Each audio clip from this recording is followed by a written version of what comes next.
Pai Senhor, meu irmão, aqui é o evangelista Miguel de Souza, o pregador da voz que clama no deserto. Agradecer a você que já se inscreveu nesse canal, você que tem nos ajudado compartilhando essas mensagens. Continue. Nosso grande objetivo aqui é falar das maravilhas de Deus para as pessoas. E se estas mensagens têm falado ao teu coração, passa a alguém que você ama, que você gosta, para que Deus possa, através desta palavra, se revelar a alguém. Eu estou com a minha Bíblia aberta aqui no livro de 2 Samuel. Nós, como estamos dando um passeio em toda a Bíblia, e livro de 2 Samuel, nós já pregamos 1 Samuel sobre o reino unido, né? Em breve vamos gravar uma mensagem sobre o reino dividido. E hoje eu quero pregar sobre um pregador que eu nunca vi ninguém pregar e também nunca preguei sobre ele. Mas eu vou pregar, trazer uma palavra aqui. Mas antes eu queria ler o versículo-chave deste livro, de 2 Samuel, capítulo 5, versículo 12. Diz assim a palavra de Deus: Entendeu Davi que o Senhor confirmava rei sobre Israel e que exaltara o seu reino por amor do seu povo. Aqui Davi está reinando em Hebrom. Só em Hebrom ele reinou 7 anos e meio, depois reinou mais 33 anos sobre todo Israel e Judá. Então agora aqui Davi começa a observar que Deus confirma o seu reino após a morte de Saul. Deus agora começa a engrandecer a pessoa de Davi e confirmar. É interessante que Davi ele reinou 40 anos, mas a unção dele foi ungido a rei com 17 anos de idade, essa média de 17 anos. E você observa que depois dos 30 anos foi que ele começou a reinar. Então, a obra do Senhor, existe um processo. A gente vê muitas pessoas hoje se convertem de manhã, de tarde já quer ser pastor. No reino de Deus não funciona assim. Pode até funcionar no sentimento humano, mas tem que ter um preparo. Não só apenas um preparo teológico, mas a pessoa também tem que ter na sua própria vida um bom testemunho diante da sociedade, diante das pessoas. Então aqui o versículo-chave, o texto que eu escolhi para hoje, né? Deixamos lá o capítulo 5, verso 12, que é o versículo-chave, e vamos discorrer aqui porque o tempo ele passa muito rápido, né? E eu quero falar sobre um moço chamado Aimás. Nós encontramos na Bíblia 3 Aimás. O primeiro Aimás era sogro da pessoa de Saul. O segundo Aimás era esse que vamos comentar sobre ele. Era filho de Zadok. Ele era levita, da tribo de Levi. Então ele tinha uma importância muito grande, uma influência no ministério da pessoa do rei Davi, né? E o outro Aimás era um dos oficiais da pessoa de Salomão. Isso nós encontramos lá no livro já de Crônicas, né? Vamos encontrar o nome desse personagem. Então são três. A palavra Aimás quer dizer meu irmão está irado. Você já imaginou você com um filho assim? Aí você dizer, meu filho está irado, passa para dentro de casa, menino. Ou aqui no sul, como é costume, né? Ou meu irmão está irado, passa para dentro de casa, guri.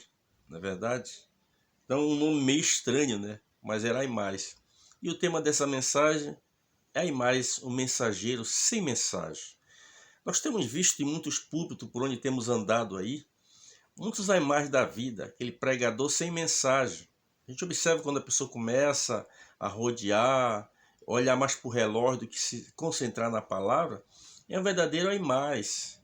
O que leva a isso? A pessoa não lê a Bíblia, a pessoa não jejua, a pessoa não ora, a pessoa não vive uma vida digna diante de Deus e da sociedade. Então isso aí causa um prejuízo muito grande para a igreja. Eu sempre digo que na igreja, há duas razões para a gente ir na igreja. Quando você olha para a sociedade moderna, o que leva uma pessoa a ir num teatro?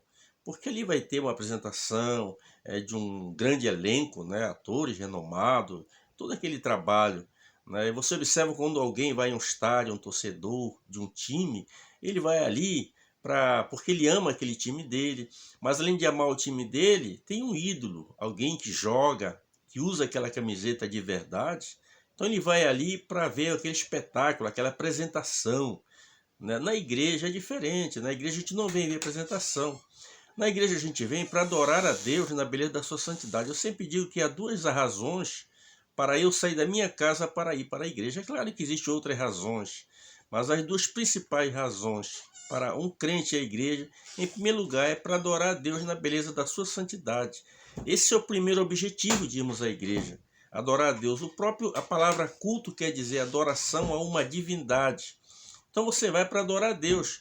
O segundo objetivo que leva você a uma igreja não é para ver um espetáculo, um apresentador, mas você vai lá para ouvir Deus falar com você, Deus se particularizar com você através da sua palavra. Às vezes você sai de casa depois de um dia de trabalho, cansado, afadigado, mas você vai à igreja porque você quer receber uma palavra de Deus. Chega lá, está o evangelista Miguel, um verdadeiro imagem da vida, não se preparou, não se consagrou, não estudou a palavra de Deus. Existe aqueles tipos de crente, pregadores, que só vão nos cultos quando estão escalados. Existe aqueles tipos de pregador que só jejua quando vai pregar, ou só ora quando vai pregar. Não pode ser assim, tem que ser uma vida constante, de oração, de jejum, uma vida consagrada, mais uma vez eu repito, na presença de Deus. Então aqui, esse moço chamado Aimás, é um fato muito interessante aqui, porque a Bíblia diz que Absalão, que era o filho de Davi, ele estava causando um estrago no reino de Davi. Um dia nós vamos ministrar sobre a vida desse Absalão. A Bíblia diz que o filho sábio é a alegria do pai, mas o insensato é a tristeza da mãe. E esse Absalão, ele era exatamente esse tipo de pessoa, esse filho insensato. E agora ele está querendo tomar o reino do seu pai, reunindo-se na entrada da cidade, recebendo as pessoas, dizendo até que não havia ninguém para ouvi-los.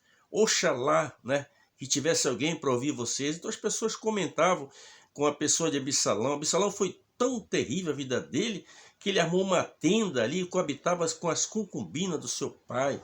Né? E quando a gente olha para cá, para a vida de Absalão, a gente começa a ver Deus já cumprindo algo que ele havia advertido a pessoa de Davi. Quando você volta ao capítulo 12 ali, quando a pessoa de Natã vai à casa de Davi, né? E naquela conversa de Natã com a pessoa de Davi, é revelado um segredo da vida de Davi. É interessante aqui neste texto, aquele texto lá do capítulo 12, que quando o profeta Natã disse, esse homem é tu, ele caiu por terra ali diante da pessoa de Natã, e a Bíblia diz que Natã disse, olha, o Senhor transpassou o teu pecado, porém não morrerás. Mas agora é o seguinte, Davi, a partir de hoje a espada não se afastará da tua casa, e este menino que nasceu há de morrer. Você observa aqui, foi terrível, porque o pecado, ele causa um efeito devastador na vida do homem, na vida da mulher, na vida da família, de uma geração. É por isso que nós pregamos esse evangelho de Jesus Cristo, para que você abandone o pecado, porque o pecado, ele é algo terrível, ele afasta o homem de Deus. Ele atrai tudo que não presta, o pecado. Então a gente observa que agora Davi está começando a colher o fruto do seu erro do passado, quando agora o seu próprio filho se levanta contra ele, em cumprimento à palavra da pessoa de Natã. Interessante aqui que a Bíblia diz que eles arrancaram o pessoal de Absalão, preparou seus homens e saiu para uma guerra contra o próprio pai. E a pessoa de Davi chamou a Joabe, que era o capitão. Joabe era filho de Zeruia, que era irmã de Davi.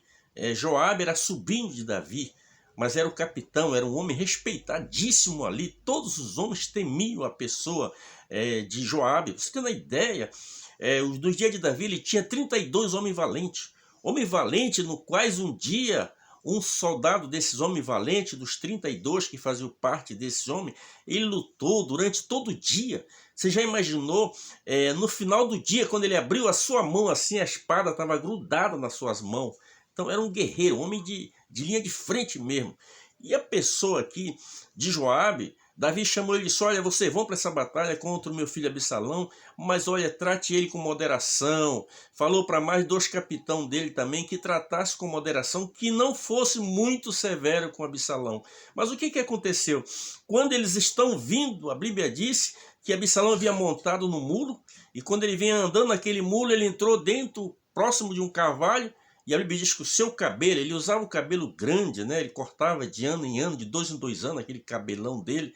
E a Bíblia diz que aquele cabelo dele enroscou no carvalho, ele ficou pendurado, porque o mulo seguiu e ele ficou pendurado ali. E quando ele ficou pendurado, um dos soldados de Joabe viu ele pendurado ali naquela luta. E aí ele veio com Joabe e disse: olha, meu senhor, eu vi Absalão pendurado num carvalho.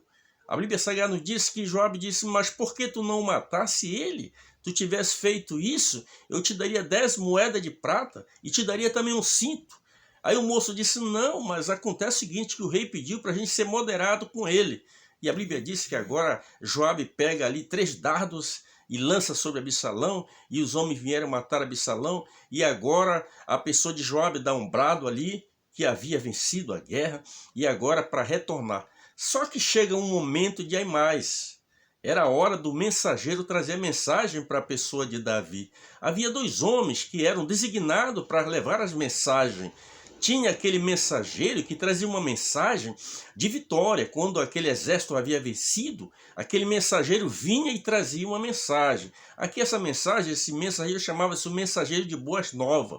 Então a pessoa de Aimais, ele era um mensageiro de boas novas. Quando fosse um fato interessante, importante, ele seria a pessoa designado. Mas havia um outro cuxita, a Bíblia chama ele de cuxita porque era um etíope, né? E esse moço também era um dos homens mensageiros da pessoa de Joabe, homem de confiança de Joabe. Esses homens, eles eram destros nos pés, eles corriam, eram homens preparados, conheciam os atalhos, as formas como chegar no palácio para dar informação ao rei. Fosse uma informação boa, uma informação ruim. Aí o que acontece aqui? Quando a pessoa chega ali e a pessoa de Joabe diz: olha, vem aqui, cuxita, que eu vou te enviar até o rei para dar notícia.